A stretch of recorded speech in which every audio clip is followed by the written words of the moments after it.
ہیں جو ہمیشہ سے ہیں اور ہمیشہ ہی رہیں گے، نہ جن کی ذات میں کوئی شریک ہے نہ جن کی صفات میں کوئی شریک ہے۔ حمد و ثنا کے بعد لاکھوں کروڑوں درود و سلام ہوں اس ہستی اقدس و مقدس پر کہ جن کا نام نامی اور اسم گرامی حضرت محمد الرسول اللہ صلی اللہ علیہ وآلہ وسلم ہے، جنہیں تمام کائنات کا ہادی، رہنما، مقتدی، پیشوا، رہبر، امام بنا کر بھیجا گیا، اور جن کے قلب اطہر پر اللہ رب العزت نے اپنی آخری کتاب حمید کو نازل فرمایا۔ حمد و ثنا اور درود و سلام کے بعد لاکھوں رحمتیں ہوں آپ کے صحابہ پر، خلفائے راشدین پر، امت کے ادیبوں، شہیدوں، واعظین، مبلغین، مصنفین، محدثین پر کہ جن کی وجہ سے اسلام ٹھیک اور مکمل حالت میں ہم تک پہنچا۔ معزز سامعین گرامی قدر، حضرت ابراہیم کی سیرت کے حوالے سے چند گزارشات آپ کے سامنے رکھ رہے ہیں، اور اس کی کچھ تفصیلات بھی آپ کے سامنے رکھ چکے ہیں۔ حضرت ابراہیم اولو العزم رسولوں میں سے ہیں۔ اولو العزم رسول کون ہوتے ہیں؟ یہ ایک لمبی چوڑی تقسیم محدثین کی نظر میں اور مفسرین کی نظر میں موجود ہے، اور اجماع امت کا اس تقسیم کو درجہ مل چکا ہے، کیونکہ اس کے جو شواہد ہیں حدیث سے، کتاب و سنت سے موجود ہیں کہ کم و بیش 1,00,000 سے اوپر انبیاء آئے، ان میں سے 313 رسول آئے، ان رسولوں میں سے 5 اولو العزم آئے۔ ان 5 کے نام مسلمانوں کے بچے بچے کو یاد بھی ہونے چاہیے۔ ویسے تو جتنے رسول اور پیغمبر جن کی لائف کا، جن کی سیرت کا تذکرہ قرآن پاک میں، سب کی سیرت ہمیں پتہ ہونی چاہیے، لیکن یہ 5 اولو العزم ہیں۔ ان میں سب سے پہلے حضرت نوح ہیں، پھر حضرت ابراہیم ہیں، پھر حضرت موسیٰ ہیں، پھر حضرت عیسیٰ ہیں، اور پھر 5ویں ہمارے پیغمبر حضرت محمد الرسول اللہ صلی اللہ علیہ وآلہ وسلم ہیں۔ یہ 5 اولو العزم ہیں۔ ان کا کیا مطلب ہوتا ہے اولو العزم؟ یعنی ان کا مقام و مرتبہ دیگر انبیاء سے، 313 جو رسول اللہ ہیں ان سے بلند ہے۔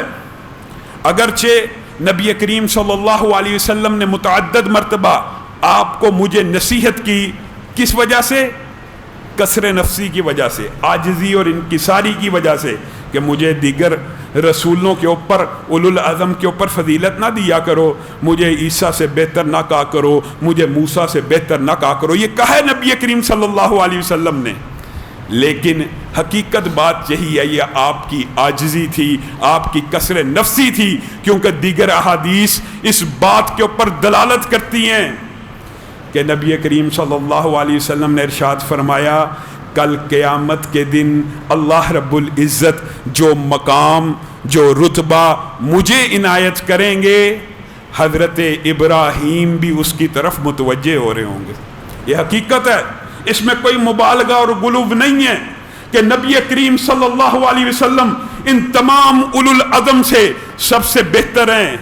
اگرچہ تقسیم اس لیے منع ہے کہ آپ کسی دوسرے رسول کی تنقیص نہ کریں، آپ نعوذ باللہ اپنی پیغمبر کو بلند کرتے کرتے کسی دوسرے نبی کی توہین نہ کر بیٹھیں، ورنہ حقیقت بات یہی ہے کہ نبی کریم صلی اللہ علیہ وسلم ان اولو العزم میں سے سب سے افضل ہیں۔ لیکن جو بات ہم نے کہنی ہے وہ کیا ہے؟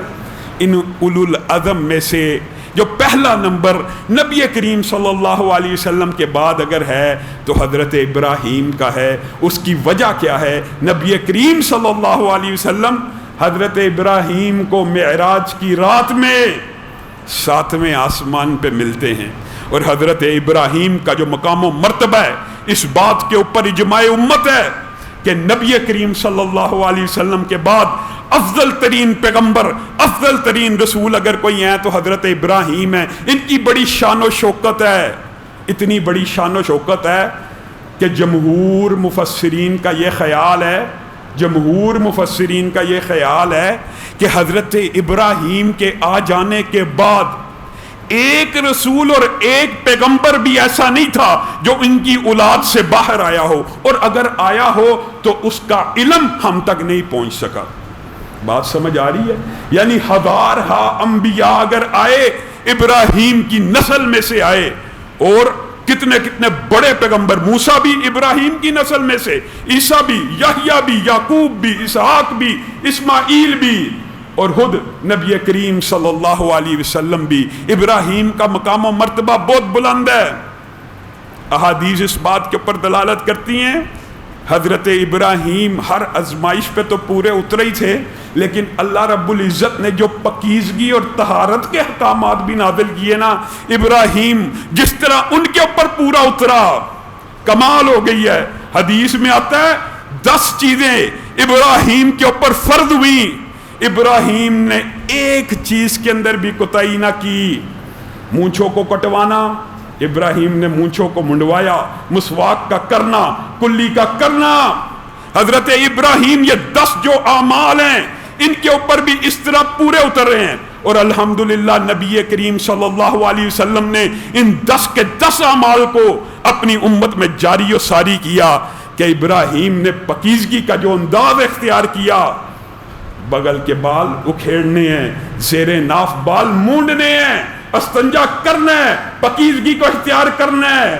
اور صحیح حدیث کے الفاظ ہیں، ابراہیم کی عمر جو صحیح حدیث ہے نا، صحیح ترین عمر کے اعتبار سے وہ یہ ہے، بعض روایات میں دیگر عمر بھی موجود ہے، لیکن صحیح ترین کیا ہے، ابراہیم کی عمر 80 برس تھی جس وقت اللہ نے حکم دیا کہ ابراہیم میں نے تیرے اوپر طہارت کے لیے ختنے کو فرض کیا ہے۔ تو ابراہیم ایک لمحے کے لیے نہیں جھجکے، ایک لمحے کے لیے نہیں ہچکچائے، اسی وقت اپنا ختنہ خود کیا۔ 10 کے 10 احکامات کو اللہ رب العزت کے اس طرح قبول کیا کہ آج پوری امت محمدیہ ان 10 کے 10 اعمال کے اوپر عمل پیرا ہے۔ اور نبی کریم صلی اللہ علیہ وسلم نے طہارت کے یہ 10 عمل، ان میں ناخن کاٹنا بھی شامل ہے، ان میں ناک منہ میں پانی ڈالنا بھی شامل ہے۔ اللہ رب العزت نے جو یہ خوبصورت اعمال ابراہیم کو دیے، نبی محترم کو اتنے پسند آئے، نبی کریم صلی اللہ علیہ وسلم نے اپنی امت میں جاری کیے۔ ایک بات، بعض جو احادیث ہوتی ہیں نا، ان کے اندر کسی نبی کی جزوی فضیلت بیان ہوتی ہے، لیکن اس جزوی فضیلت کے بیان ہونے سے یہ مطلب نہیں ہوتا نعوذ باللہ کہ وہ پیغمبر نبی کریم صلی اللہ علیہ وسلم سے افضل ہو گیا۔ ہاں، اس کو اس خاص جز میں فضیلت دی گئی۔ اب بتائیے، حقیقت میں حضرت سلیمان کی جو بادشاہی ہے کس کے اوپر ہے؟ ہواؤں، فضاؤں، جنات۔ اور نبی محترم صلی اللہ علیہ وسلم ایک نماز میں ایک جن کو پکڑنے لگے، کہا میرا ارادہ تھا میں اس کو ستون سے باندھوں اور مدینہ کے بچے اس کے ساتھ کھیلیں، لیکن مجھے بھیا یوسف کی، بھیا سلیمان کی دعا کی حیا آئی کہ سلیمان نے اللہ سے دعا کی تھی، اللہ مجھے ایسی بادشاہی عطا کرنا جو میرے سے پہلے کسی کو نہ ملی ہو اور میرے بعد بھی کسی کو نہ ملی ہو۔ یعنی نبی کریم صلی اللہ علیہ وسلم اس جن کو پکڑ کر ستون سے باندھ سکتے تھے، اس کو اپنے حکم سے تابع کر سکتے تھے، لیکن بھیا سلیمان کی دعا کا لحاظ کیا۔ یہ جزوی جو فضیلت ہوتی ہے، اس سے یہ ثابت نہیں ہوتا وہ پیغمبر اعلیٰ ہے۔ پیغمبر وہی اعلیٰ ہیں جو نبی کریم صلی اللہ علیہ وسلم نے اپنے بارے میں کہا سید ولد آدم ہوں۔ نوح کے پاس جائیں گے، عیسیٰ کے پاس جائیں گے، موسیٰ کے پاس جائیں گے، ہر ایک کے پاس جائیں گے، کسی کو اللہ کے سامنے بولنے کی اجازت نہیں ہوگی، لیکن میں محمد صلی اللہ علیہ وسلم اس وقت پوری انسانیت کے لیے سفارش کا کردار ادا کروں گا۔ ٹھیک ہے، اسی لحاظ سے معاشرے کے اندر بعض لوگوں نے یہ بات کی، اگرچہ اجماع امت ہو چکا کہ نبی کریم سب سے افضل ہیں، لیکن بعض لوگ حدیثوں کو مشکوک کرنے کے لیے، یعنی یہ حدیث مشکوک ہو جائے، لوگوں کے ذہن میں یہ وہم آ جائے کہ احادیث من گڑت ہوتی ہیں، جھوٹی ہوتی ہیں، وہ کیا حدیثیں پیش کرتے ہیں؟ جی نبی کریم آپ کہتے ہیں سب سے اعلیٰ ہیں، بے شک ہمارا عقیدہ، ہمارا ایمان ہے نبی یہ محترم سید ولد آدم ہیں۔ تو یہ حدیث کا کیا مطلب ہوا؟ نبی کریم صلی اللہ علیہ وسلم نے ارشاد فرمایا سب سے پہلے قیامت کے دن حضرت ابراہیم کو خلت عطا کی جائے گی، لباس عطا کیا جائے گا، وہ میرے باپ ہیں، وہ میرے والد ہیں، مجھ سے پہلے بھی کپڑے پہنائے جائیں گے تو ابراہیم کو پہنائے جائیں گے۔ اب یہ حدیث صحیح ہے؟ اس کے اوپر لوگ کہتے ہیں دیکھیں جی ابراہیم کا مقام اس میں سے زیادہ نکل رہا ہے. نہیں، یہ ایک جزوی فضیلت ہے.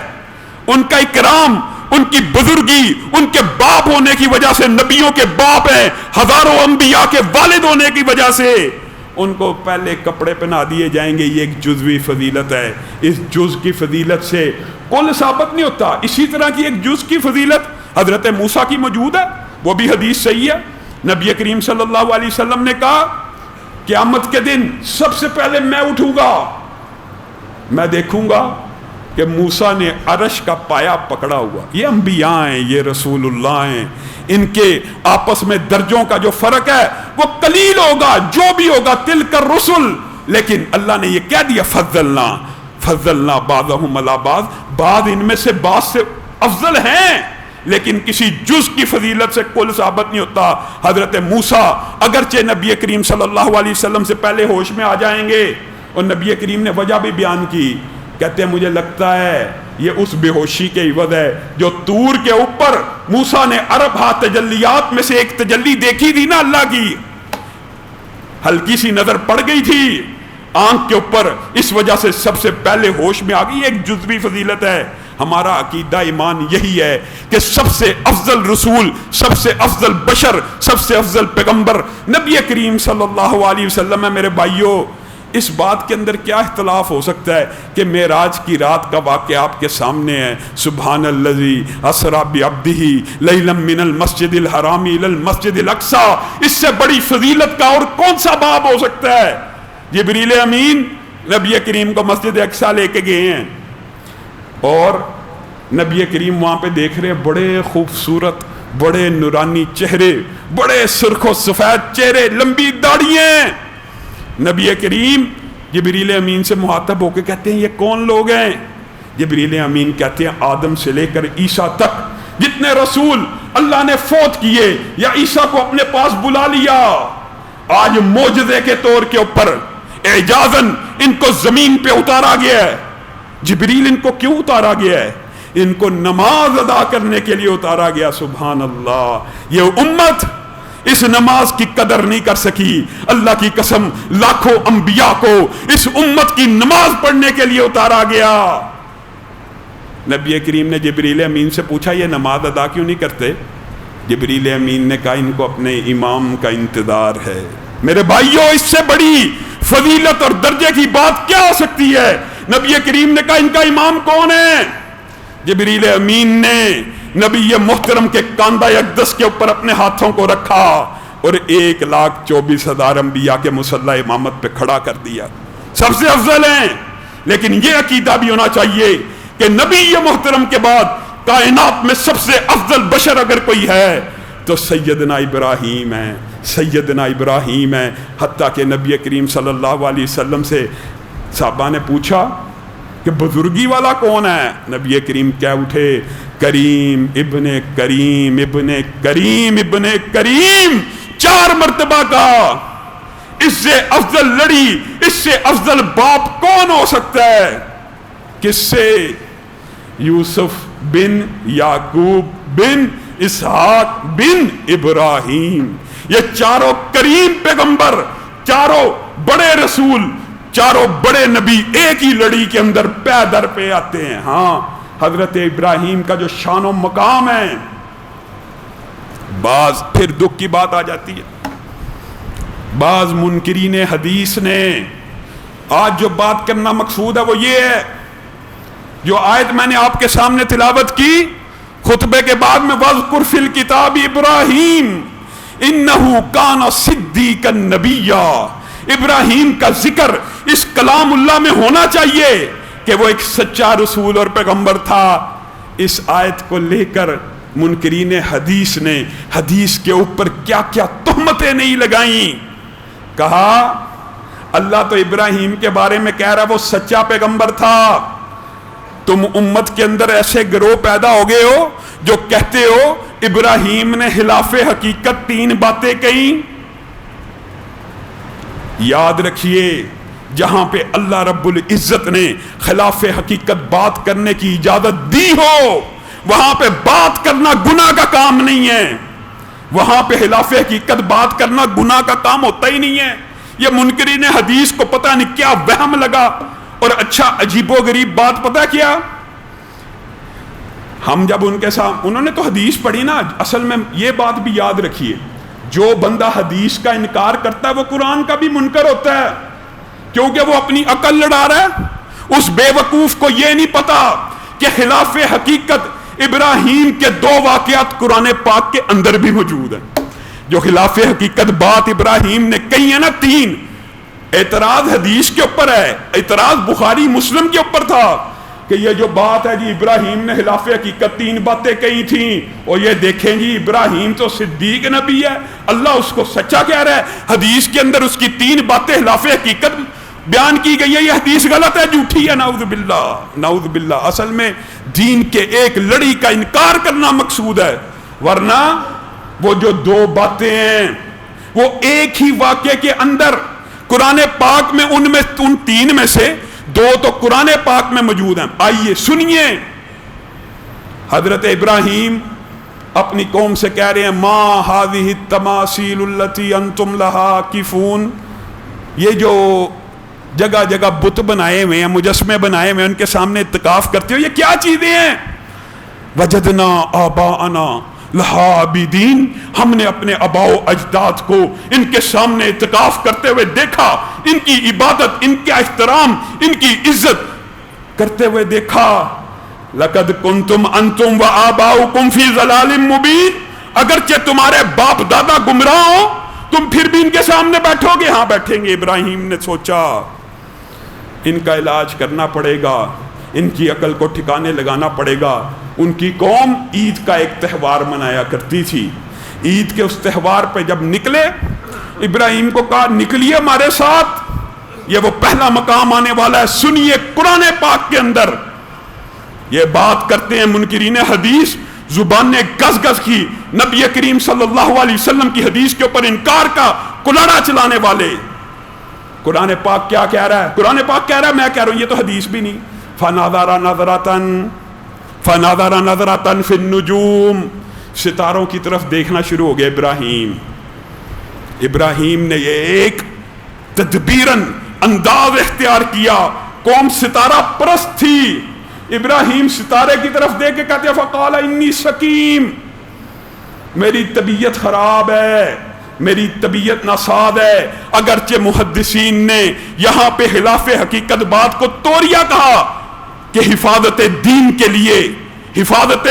کے لیے اگر انسان مناظرانہ انداز میں یہ بات کہہ دے اس کو کذب بیانی یا خلاف حقیقت بات بھی نہیں کہنا چاہیے بلکہ توریہ کہنا چاہیے. انی سقیم کے اندر ابراہیم کی طبیعت، اصل میں توریہ کہتے ہیں زو معنی بات کو، جس میں اصل معنی بھی ادا ہوتا ہو اور دوسرا معنی بھی ادا ہوتا ہو. دوسرا معنی ان کے لیے حکمت کے تحت کہ وہ جو سمجھیں، اور اس میں سے جو اصل معنی اپنے لیے. ابن سکیم کے اندر ابراہیم کی طبیعت کے اندر بے چینی تو تھی بتوں کے خلاف، لیکن قرآن پاک خود یہ خلاف حقیقت بات کہہ رہا ہے کہ ابراہیم نے ستاروں کی طرف دیکھ کے کہا انی سکیم، میں بیمار ہوں. بتائیے منکرین حدیث، آپ یہ جو حدیث کے اوپر اعتراض کرتے ہیں کہ ابراہیم کو صدیق کہا گیا ہے اور ابراہیم خلاف حقیقت بات نہیں کر سکتے، قرآن پاک پہلا یہ جملہ خلاف حقیقت تو خود بیان کر رہا ہے. آپ نے قرآن پڑھا ہی نہیں، آپ نے صرف حدیث کے اوپر اعتراض کرنا تھا، لوگوں کو گمراہ کرنا تھا. اگر قرآن پڑھا ہوتا تو یہ اعتراض ہو ہی نہیں تھا سکتا. آگے چلیے، اسی واقعے کے اندر دوسری بات ہے. چلے گئے ابراہیم بت خانے میں داخل ہوئے. الا تاکلون، کتنا خوبصورت لفظ ہے. یہ جو سامنے پڑی ہوئی ہیں چیزیں کھاتے نہیں، وہ کھاتے نہیں، بتوں کو کہہ رہے ہیں یہ جو سامنے دودھ، یہ جو چڑھاوے، یہ جو کھانے، یہ جو مٹھائی، یہ جو اتنی چیزیں پڑی ہوئی ہیں کھاتے کیوں نہیں؟ الا تاکلون. جب کوئی جواب نہ آیا تو آگے سے کہتے ہیں ما لکم لا تنطقون، اور بکواس کیوں نہیں کرتے، اور بولتے کیوں نہیں، اور میری بات کا جواب کیوں نہیں دیتے. کتنا عمدہ انداز ہے. پہلے ان کی خود توہین کر رہے ہیں، جھوٹے معبودوں کو کہہ رہے ہیں بولتے کیوں نہیں. فراغ علیہم ضربا بالیمین. اللہ کی قسم قرآن کا ترجمہ پڑھنے کا مزہ آ جاتا ہے، ایسے لگتا ہے جیسے دیسی گفتگو ہو رہی ہے. اور بولتے کیوں نہیں، اور کھاتے کیوں نہیں. ہاتھ اٹھایا، لویا پکڑا ہوا تھا، فراغ علیہم ضربا بالیمین، سیدھے ہاتھ سے ان کو توڑنا شروع کر دیا، فجعلہم جذاذا، سب کو توڑ کے چکنا چور کر دیا، مگر بڑے کو چھوڑ دیا، بڑے کو چھوڑ دیا۔ کس لیے؟ قوم کو سمجھانے کے لیے، آپ کو اور مجھے سمجھانے کے لیے، رہتی کائنات کے اندر شرک کا دندہ بند کرنے کے لیے۔ بڑے کی گردن میں وہ لوہے کا بسولہ لٹکا دیا کہ جب آئیں گے گمان کریں گے یہ بڑے نے توڑے ہیں، گمان یہ کریں گے کہ بڑے نے توڑے ہیں۔ جب لوگ سارے عید سے واپس آئے، من فعل ھذا بآلہتنا، یہ کس نے ہمارے خداؤں کو توڑ کر رکھ دیا؟ دیکھیے جملے کے اندر ہی کیسی عمدہ توحید ہے، سوال کے اندر من فعل ھذا بآلہتنا۔ کبھی ایسا ہوا ہے کہ بندہ کہ یہ ہمارے رب کے ساتھ کس نے کیا؟ ہمارے خداؤں کو کس نے توڑ دیا؟ ہمارے خدا کو کس نے شکست دے دی؟ یہ کوئی سوال کر سکتا؟ عقل نہیں تھی آئی، اس وقت بھی نہیں آئی۔ بس عقل کے اوپر جب پردہ پڑ جاتا ہے نا شرک کا، اللہ کی قسم شرک اس لیے سنگین ترین گناہ ہے، شرک اسی لیے منع ہے، شرک اسی لیے ناقابل معافی جرم ہے۔ اگر بندہ توبہ کے بغیر مر گیا، اللہ تعالیٰ ہر گناہ گار کو ایک دن جنت میں داخل کر دے گا، اللہ کی قسم کر دے گا، ہر گناہ گار کو کر دے گا، لیکن مشرک کو داخل نہیں کرے گا۔ کتنے افسوس اور دکھ کی بات، مشرک کو نہیں کرے گا، کیونکہ شرک خلاف عقل ہے، خلاف فطرت ہے، خلاف منطق ہے۔ من فعل ھذا بآلہتنا، ہمارے خداؤں کو کس نے توڑ دیا؟ کس نے توڑ دیا ہمارے خداؤں کو؟ سمعنا فتى یذکرہم یقال لہ ابراہیم، ہاں ابراہیم ایک لڑکا ایسا بستی کے اندر جو اکثر ان کے خلاف باتیں کرتا ہے۔ ابراہیم کو بلایا، انت فعلت ھذا بآلہتنا، کیا تو نے ابراہیم یہ کیا ہے؟ رکیے، دوسرا مقام آنے والا ہے جہاں ابراہیم نے خلاف حقیقت دین کی حفاظت کے لیے توریہ کو اختیار کیا، خلاف حقیقت بات کی۔ منکرین حدیث کہتا ہے یہ جو تین باتیں حدیث میں اپنی طرف سے گڑھی ہوئی ہیں بے وقوف، دو باتیں تو قرآن پاک میں موجود ہیں، اور دوسری بات یہ آ رہی ہے بل فعلہ کبیرہم ھذا، ابراہیم کہہ رہے ہیں بل فعلہ کبیرہم ھذا، یہ میں نے نہیں توڑا، یہ اس بڑے نے توڑا ہے، فسالوہم، اس سے پوچھو اگر یہ بولتے ہیں، اگر یہ سارے بولتے ہیں نا، ان سے پوچھو۔ کتنا عمدہ مناظرانہ انداز ہے، کہتے ہیں یہ بڑے نے توڑا ہے، پوچھو ان سے ذرا، اگر یہ جو ٹوٹے ہوئے بولتے ہیں نا، ان سے پوچھو ان کو کس نے توڑا ہے۔ اللہ کی قسم قرآن پاک کے اندر اس لمحے کے ایک جز کو اللہ نے بیان کیا، ثم نکسوا، اپنے سروں کو جھکا لیا، اور پہلے کیا کہنے لگے، یار تم ہی ظالم ہو، تم ہی ظالم ہو۔ ابراہیم نے کیا دلیل دی ہے، اور پھر اس دلیل کو ابراہیم کے سامنے پیش کرتے ہیں، لَقَدْ عَلِمْتَ مَا هَؤُلَاءِ يَنْطِقُونَ، ابراہیم تجھے پتا ہے یہ بول نہیں سکتے، تو کیوں ہم سے یہ بات کہہ رہا ہے؟ ابراہیم نے کہا اُفٍّ لَكُمْ اُفٍّ لَكُمْ اُفٍّ لَكُمْ وَلِمَا تَعْبُدُونَ مِن دُونِ اللَّهِ، اور تمہارا بیڑا غرق ہو اور تمہارے پہ تف ہو۔ اور اگر اردو محاورے میں یہ کہا جائے نا، اللہ کی قسم کو پھر لعنت ہے تمہارے اوپر، ان کی پوجا کرتے ہو جو بول بھی نہیں سکتے، ان کی عبادت کرتے ہو۔ اُفٍّ لَكُمْ وَلِمَا تَعْبُدُونَ مِن دُونِ اللَّهِ، اللہ کے علاوہ اللہ کو چھوڑ کے ان کی پرستی شروع کر دی ہے، جو اپنی مرضی سے بول نہیں سکتے، کھا نہیں سکتے، جن کے سامنے نظر و نیاز پڑی ہو اٹھا نہیں سکتے، ان کی عبادت کرتے ہو۔ آج اپنے رویوں کے اوپر غور کیجئے، اللہ کی قسم جو کروٹ بدلنا نہیں جانتے ہیں انہیں آپ مشکل کشا مانتے ہیں، جو کروٹ بدلنا نہیں جانتے ہیں آج امت ان کو مشکل کشا مان رہی ہے۔ کتنے افسوس اور دکھ کا مقام ہے۔ ابراہیم، یہ جو دوسری خلاف حقیقت بات ہے، یہ میں نے قرآن سے بیان کیا کہ حدیث سے؟ قرآن میں جب دو باتیں قرآن میں آ گئیں، اب تو آپ کو حدیث کی جان چھوڑ دینی چاہیے تھی، لیکن آپ نے انکار حدیث کا فلسفہ ایسا گڑا ہوا ہے، ایسا سجایا ہوا ہے۔ مجھے پتا ہے یار آج اے سی نہیں چل رہے، سوسائٹی کے اندر وولٹیج کا مسئلہ، انشاءاللہ آپ کو زیادہ ابتلا کے اندر ہی ڈالوں گا، مسئلہ حل ہو جائے گا اگلے جمعے سے پہلے۔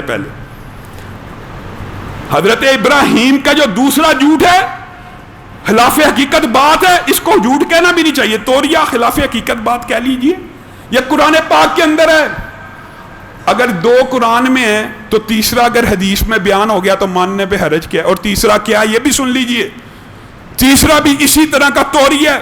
حضرت سارہ کو لے کے پہنچے ہیں ظالم بادشاہ، وہ حضرت سارہ کو غصب کرنا چاہتا ہے، تو حضرت ابراہیم جان بچانے کی خاطر اس وقت یہ کہتے ہیں کہ یہ میری بہن ہے بیوی کی بجائے، اور اس کے اندر بھی ذو معنی بات ہے، اسلامی بہن اس وقت دنیا کے اندر دو ہی مومن تھے، بعد نے کہا لوط بھی تھے، دو ہی مومن تھے اس وقت، انہوں نے کہا یہ میری بہن ہے، یعنی ایمانی بہن۔